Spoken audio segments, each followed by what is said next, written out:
Não diga absolutamente nada. Eu serei o seu advogado.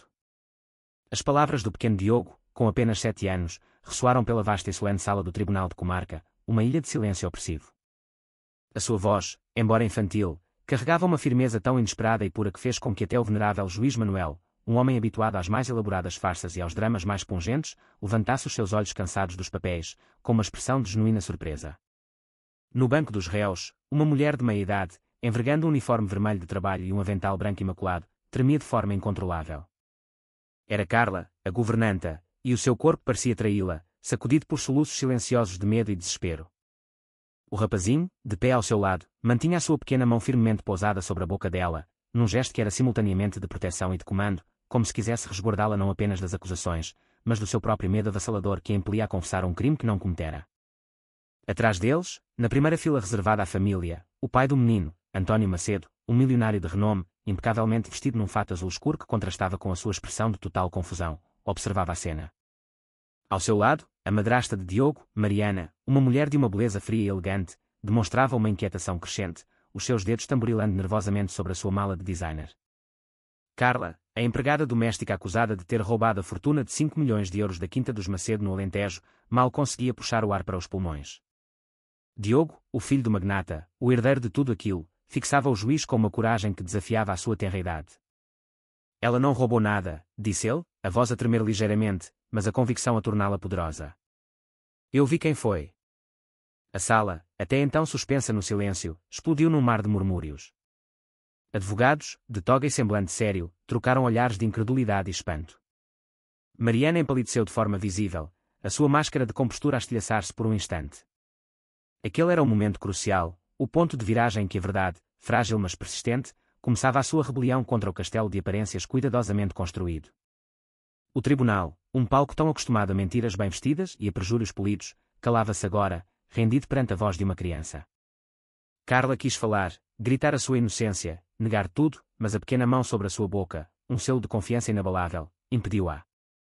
Ela apenas chorou, as lágrimas a escorrerem silenciosamente pelo seu rosto, enquanto o menino se erguia, pequeno em estatura mas gigante em lealdade, na defesa da única pessoa que, em toda a sua curta vida, o tratara com um amor genuíno e incondicional.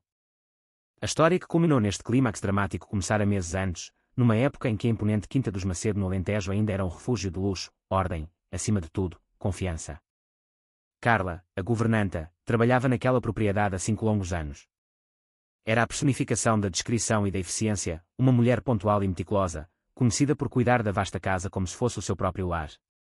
O Sr. António Macedo, o patriarca da família, depositava nela uma confiança que roçava o absoluto, a ponto de lhe confiar o acesso a todas as divisões, incluindo os seus aposentos privados e o escritório, locais onde nem mesmo a equipa de segurança pessoal tinha permissão para entrar sem a sua presença. Mas esta fundação de confiança mútua começou a apresentar fissuras no dia em que o seu novo casamento trouxe uma sombra para dentro dos muros da quinta. A nova esposa, Mariana, chegou como um furacão de mudança. Jovem, deslumbrante e com um olhar frio e calculista que fazia os empregados mais experientes encolherem-se. Em poucas semanas, reestruturou horários, despediu os jardineiros antigos sob pretextos fúteis e passou a controlar cada cêntimo gasto com uma avareza que não condizia com a fortuna da família. António, cego pela paixão avassaladora da meia-idade, aceitava todas as suas decisões sem questionar. Carla, por outro lado, com a sua intuição apurada por anos de observação silenciosa, começou a notar movimentos estranhos. Portas trancadas em horários incomuns, visitas noturnas e furtivas ao escritório do patrão, e o som inconfundível do cofre a ser aberto de madrugada. Numa noite particularmente silenciosa, enquanto encerava o longo corredor de lajes de pedra, Carla ouviu o som metálico e seco do cofre principal a ser fechado. O som ecoou no silêncio da noite alentejana. Quando se aproximou cautelosamente da porta entreaberta do escritório, viu Mariana a sair apressada, apertando uma pequena mala dourada contra o corpo. Carla fingiu não ter visto nada, recuando para as sombras, mas um calafrio de medo percorreu-lhe a espinha. No dia seguinte, a patroa observava-a com uma desconfiança invulgar, os seus olhos a seguirem cada movimento de Carla, como se esperasse um deslize, uma oportunidade. Aquele mesmo cofre, o coração financeiro da família Macedo, guardava os investimentos de António, cerca de 5 milhões de euros em notas, títulos e documentos confidenciais. Quando, 2 dias depois, o dinheiro desapareceu, o caos instalou-se na quinta.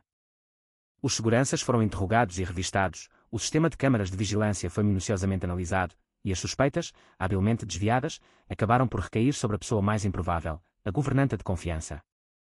A polícia, chamada ao local, encontrou 100 mil euros na sua mala pessoal. Dinheiro vivo, acondicionado com o mesmo selo bancário do cofre. Carla desabou no chão, a sua dignidade a despedaçar-se, implorando para que acreditassem nela. António não soube o que pensar. A evidência era esmagadora. Porquê, Carla? Porquê? Perguntou ele, a pergunta dirigida mais a si mesmo do que à mulher que soluçava a seus pés. Mariana, com uma expressão de falsa tristeza, respondeu por ela, porque sempre foi fácil demais confiar em quem nos sorri, meu amor. A notícia do roubo milionário estampou as manchetes dos jornais locais. Carla foi despedida no mesmo dia e levada sob custódia policial. A única pessoa que chorou a sua partida foi o pequeno Diogo, o filho de António, que via em Carla a figura materna que a sua nova e distante madrasta nunca quis ou soube ser. Durante o inquérito, as provas contra Carla pareciam sólidas como rocha. As gravações das câmaras de segurança mostravam-na a entrar na sala do cofre, o que era parte da sua rotina de limpeza.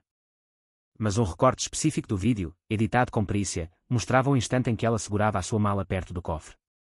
Manipulado, o trecho omitia a presença prévia de Mariana.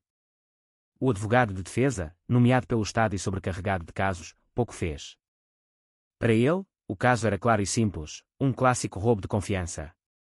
Vai apanhar a pena mínima se confessar, aconselhou a ele, com enfado. Mas Carla recusou-se.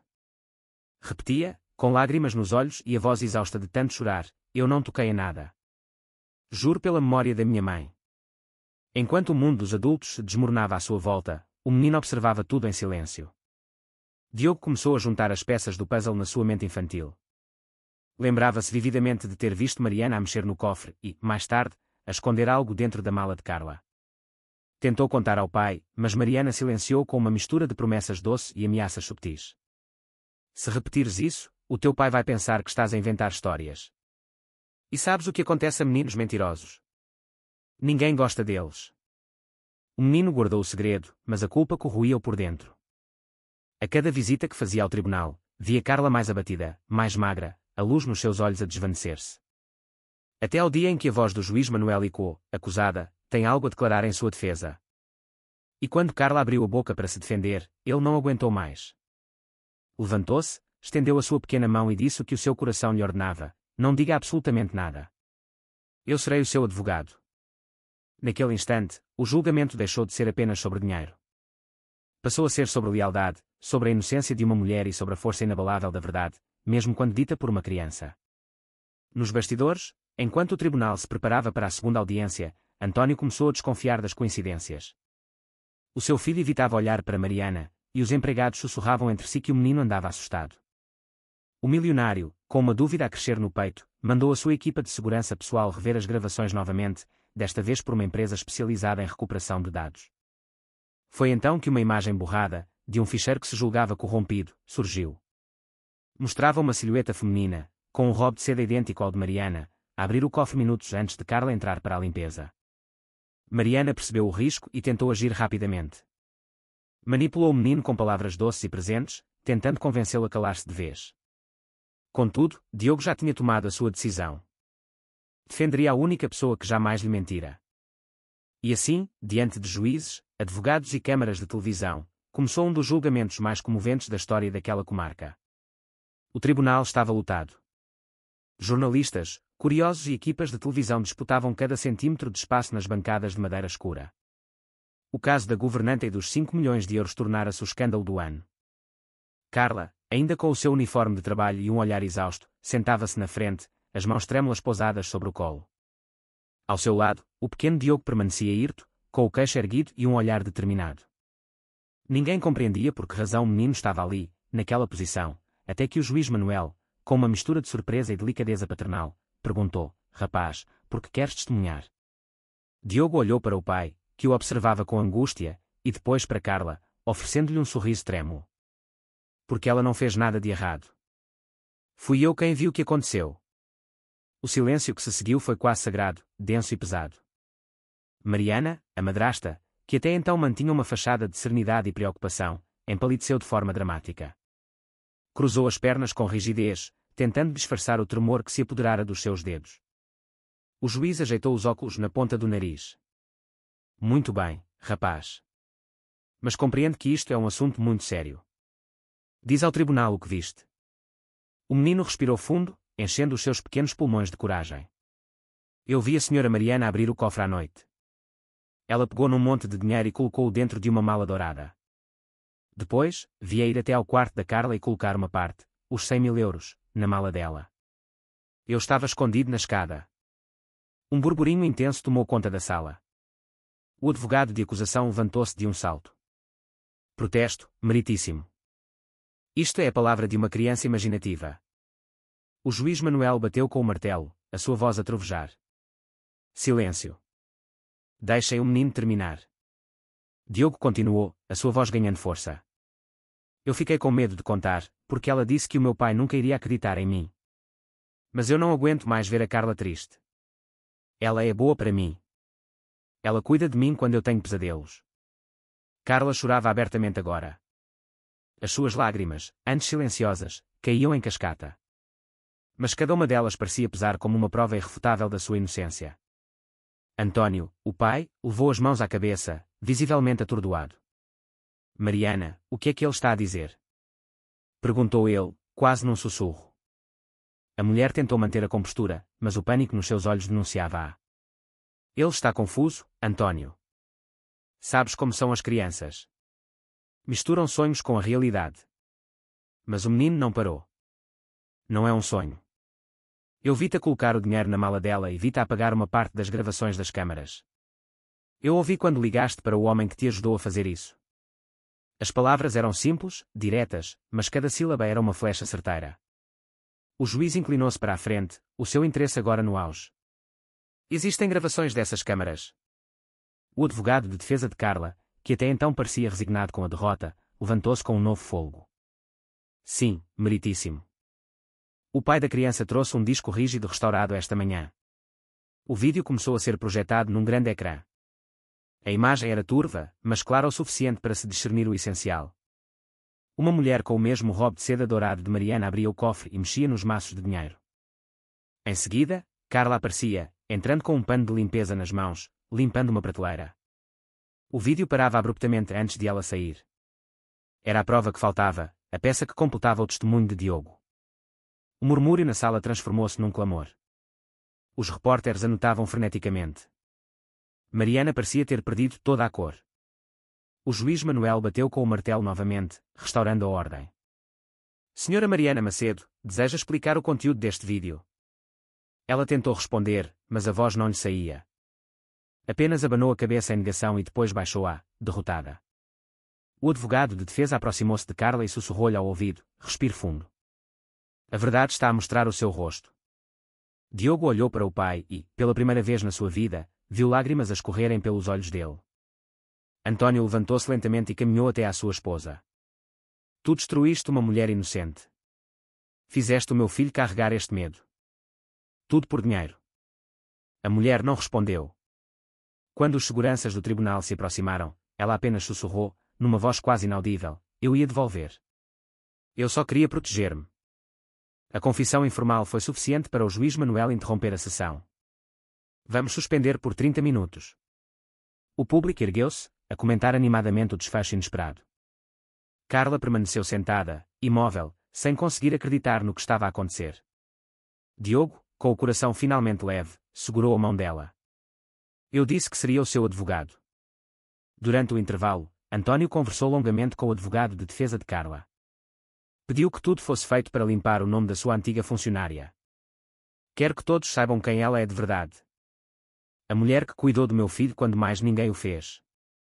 O advogado assentiu, comovido. Quando a sessão recomeçou, o juiz Manuel retomou a palavra, o seu tom agora formal e definitivo. Diante das novas evidências e da confissão parcial da arguida Mariana Macedo, declaro Carla dos Santos inocentada de todas as acusações. O som do martelo ecoou e o tribunal inteiro irrompeu em aplausos. Mas a história ainda não tinha terminado. Carla, mesmo livre, ainda tremia. E o que será do menino? Perguntou ela, olhando para Diogo com preocupação. O juiz sorriu. Acho que o menino não precisa de um advogado. Ele já é um. Mariana foi levada sob custódia. O pai, devastado pela traição e pela sua própria cegueira, acompanhou a cena em silêncio. Quando se voltou para Carla, as palavras ficaram presas na sua garganta. Eu não sei como reparar isto, disse ele, a voz embargada. Ela respondeu com uma serenidade que o desarmou. A verdade já reparou. A imprensa acompanhou cada detalhe. As manchetes estampavam: menino desmascara madrasta em tribunal, governanta inocentada após depoimento comovente. O país inteiro comentava o gesto heroico da criança. Nos dias seguintes, Carla foi convidada a voltar para a Quinta dos Macedo, mas recusou. Eu não quero dinheiro nem piedade. Só quero paz. António insistiu, prometendo-lhe uma indenização justa e todo o apoio jurídico necessário. Ela aceitou, apenas para não parecer ingrata, mas decidiu recomeçar a sua vida longe dali. O menino chorou. Vais embora para sempre. Carla abraçou-o com força. Não para sempre, meu anjo. Mas a vida chama-me para um novo começo, e tu precisas de crescer sem medo. António observava os dois abraçados, e uma pontada de arrependimento profundo atravessou-lhe a alma. Pela primeira vez, percebeu o quão frequentemente a inocência de uma criança pode revelar as verdades que os olhos dos adultos, ofuscados pela complexidade da vida, se recusam a ver. No dia seguinte, ele levou o filho até ao portão da casa modesta onde Carla estava temporariamente alojada. Fizeste algo que nem homens crescidos têm a coragem de fazer. Tu salvaste uma vida. Diogo sorriu, orgulhoso. Ela salvou-me primeiro, pai. A nova vida de Carla começou de forma modesta, num pequeno apartamento em Beja, e com um emprego simples numa escola infantil. Mas agora, todas as manhãs, recebia uma carta escrita por Diogo, com a sua caligrafia infantil e dedicada. Em cada uma delas, uma frase diferente: és a minha heroína. Não deixes que o mundo te mude. A justiça venceu. Longe das câmaras e das manchetes, a verdadeira justiça florescia. E aquele menino mantinha viva a pureza que tinha libertado uma mulher injustiçada. E, sem o saber, também tinha salvado o seu pai de um casamento de mentiras. O caso Macedo encerrava-se nos tribunais, mas começava a ecoar nas consciências. Um lembrete de que, por vezes, a coragem de um coração pequeno pode mudar o destino de muitos. Nos jornais, um repórter escreveu a frase que ficaria marcada para sempre: a voz mais poderosa do tribunal veio de quem ainda acreditava no bem. E naquela manhã, sob o céu limpo do Alentejo, Carla abriu a janela do seu novo apartamento, respirou fundo e sorriu, verdadeiramente, pela primeira vez em muitos meses. Meses passaram desde o julgamento que comoveu o país. A vida parecia ter voltado à sua normalidade superficial, mas ninguém na cidade esquecia o dia em que o menino se levantou para defender a verdade. O caso dos Macedo tornou-se um símbolo de coragem e humanidade. Carla, agora livre e com o nome limpo, caminhava pelas ruas de Beja com uma serenidade que antes desconhecia. Ainda carregava no olhar as marcas do sofrimento, mas havia no seu sorriso uma paz nova, aquela que nasce depois que a alma passa pelo fogo e sobrevive. Ela trabalhava numa pequena escola pública, ensinando às crianças a cuidar do seu espaço, a limpar com dignidade, a respeitar o valor do trabalho simples. Os professores admiravam-na, as crianças amavam-na, e todos os dias, antes do recreio, uma correspondência especial chegava às suas mãos, uma cartinha de Diogo, escrita com cuidado e assinada com um desenho de um sol. Eu ainda sou o seu advogado, dizia uma delas. E você continua a ser o meu coração limpo. António Macedo também tinha mudado. A vergonha pública fê-lo repensar toda a sua vida.